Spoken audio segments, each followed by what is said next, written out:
이제 제 삶과 성경 읽기를 통해 얻은 몇 가지 실천적인 제안을 드리고자 합니다. 우리가 마땅히 해야 할 만큼 잘하지 못하고 있기에 짧지만 중요한 세 가지 제안을 드립니다. 첫 번째 제안, 매일 기도할 시간과 장소를 정하십시오. 우연에 맡기지 마십시오. 여러분의 기도 생활을 위해 매일의 시간과 장소를 구별해 두십시오. 사탄은 우리가 계획을 세우지 않았다는 점을 이용해 기도가 시작되기도 전에 무너뜨립니다. 믿으십시오. 저도 오랫동안 이 길을 걸어왔지만 사탄은 저와 제 기도 생활을 상상할 수 없을 정도로 싫어합니다.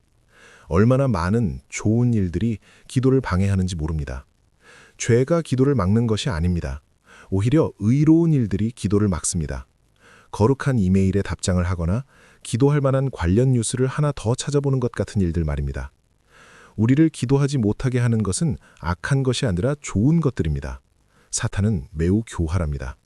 그러니 장소와 시간을 정하고 그 자리에 나타나십시오.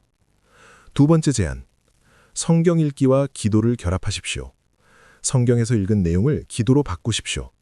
전형적인 인간의 뇌라면 성경의 도움 없이 기도할 때 생각의 흐름을 유지하는 것을 매우 힘들어할 것입니다.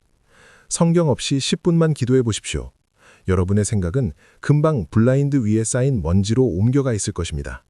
먼지가 많네, 닦아야겠어. 닦는 건 죄가 아니지? 이런 식으로 말입니다. 성경을 사용하십시오. 성경을 기도로 바꾸십시오. 읽고 기도하고 읽고 기도하십시오. 원하는 만큼, 할 수 있는 만큼 반복하십시오. 이것이 두 번째입니다. 세 번째 제안, 동심원을 그리며 기도하십시오. 밖에서 안으로 혹은 안에서 밖으로 기도할 수 있습니다. 제가 말하는 동심원은 이런 것입니다. 우선 제가 아는 사람 중 가장 영적 도움이 필요한 사람은 바로 저 자신입니다. 적어도 저는 다른 누구의 죄보다 제 죄를 더 잘합니다. 그래서 저를 위해 많이 기도합니다. 주님, 저를 불쌍히 여기소서. 죄를 깨닫게 하시고 저를 죽이시고 변화시키시고 지키시고 겸손하게 하소서. 제 안의 악한 모습들을 멸하소서. 제가 너무나 죄인이기에 저를 위해 많이 기도합니다. 그 다음 원은 가족입니다. 제 아내와 아들들, 며느리들, 손주들을 위해 기도합니다. 그 다음 원은 교회의 동역자들과 장로님들입니다. 그 다음은 여러분, 즉 성도들입니다. 그 다음은 전 세계 선교사님들과 그리스도의 대의를 위해 나아가는 더 넓은 운동으로 나아갑니다. 그리고 마지막으로 이 세상의 정치적, 역사적 영역으로 확장합니다. 사실 저는 은하계 같은 곳을 위해선 기도하지 않습니다. 성경에서 마귀나 천사를 위해 기도해야 할 이유를 찾지 못했기에 제 기도의 우주는 이 지구에서 멈춥니다.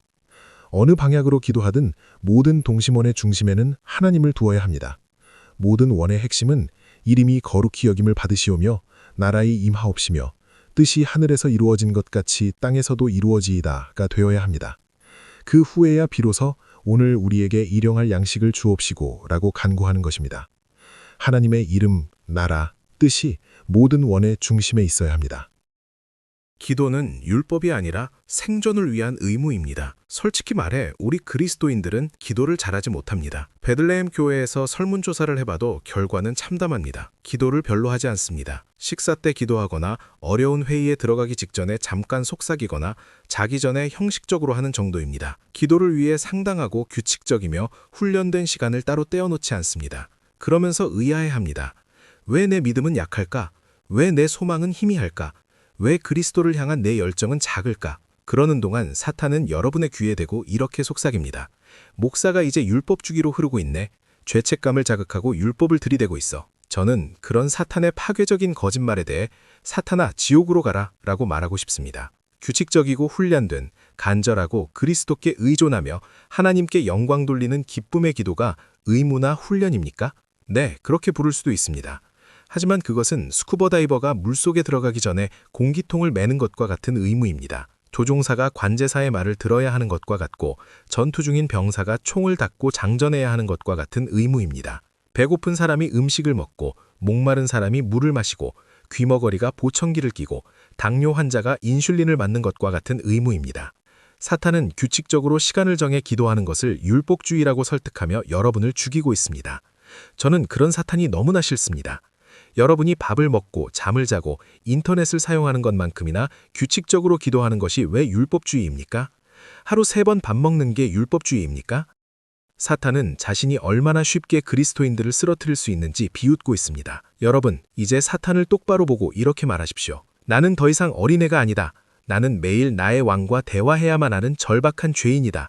시간을 정해두지 않으면 나는 죽는다. 하나님은 우리에게 은희엘의 수단을 주셨습니다. 우리가 기도를 최대한 활용하지 않으면서 하나님께 불평하는 것은 말이 안 됩니다. 은희의 수단조차 사용하지 않으면서 하나님께 대드는 사람들이 얼마나 많은지 놀라울 따름입니다. 먹지 않으면 굶주리고 마시지 않으면 목말라 죽습니다. 근육을 쓰지 않으면 위축되고 숨을 쉬지 않으면 질식합니다.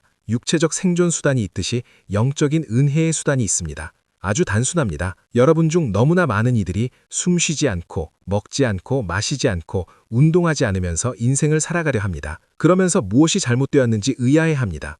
그것은 하나님의 잘못이 아니라 바로 여러분의 잘못입니다.